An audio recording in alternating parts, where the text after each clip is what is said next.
સુરતના હીરા ઉદ્યોગની વૈશ્વિક ઓળખ મળી. હવેથી સુરતમાં તૈયાર થયેલા હીરા સુરત કટ ડાયમંડ તરીકે ઓળખાશે. ભારત સરકાર દ્વારા સુરતના ડાયમંડને સત્તાવાર રીતે જીઆઈ ટેગ એનાયત કરવામાં આવ્યો. આ ટેગ મળવાથી સુરત અને ગુજરાતમાં તૈયાર થતા હીરાને આંતરરાષ્ટ્રીય બજારમાં એક વિશેષ કાનૂની સુરક્ષા અને નવી ઓળખ મળી.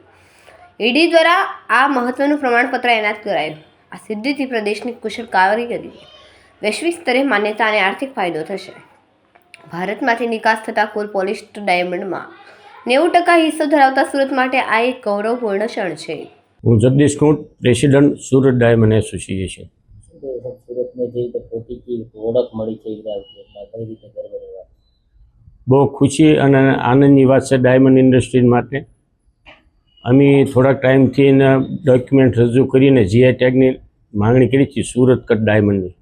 એ અમને સર્ટિફિકેટ એનાયત થયું છે. એનાથી આખી ઇન્ડસ્ટ્રીઝમાં એક સારા એવા હર્ષ અને ઉલ્લાસની લાગણી અનુભવી રહ્યો છે ડાયમંડ ઉદ્યોગ.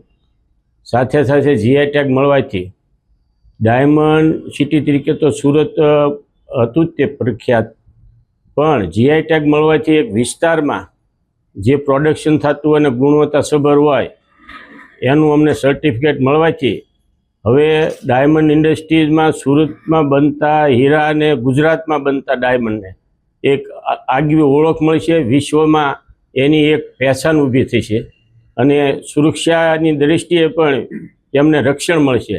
એટલે અમારી ડાયમંડ ઇન્ડસ્ટ્રીઝમાં ઉત્પાદિત થતા હીરાને એક અલગથી પ્રોટેક્શન મળવાથી ડાયમંડ ઉદ્યોગને વેગ મળશે અને રત્ન કલાકારોની કારીગરોની પણ કદર થશે એવું માની રહ્યો છું. કેમેરામેન સેનલ વિરાણી સાથે વિશાલ છેટા, માનવ પ્રભા ન્યૂઝ, સુરત. અમારા વિડીયોની નવી નવી અપડેટ મેળવવા માટે સબસ્ક્રાઇબ કરો માનવ પ્રભા ન્યૂઝ ચેનલને. બેલ આઇકન ક્લિક કરો લેટેસ્ટ વિડીયો સૌથી પહેલા મેળવવા માટે.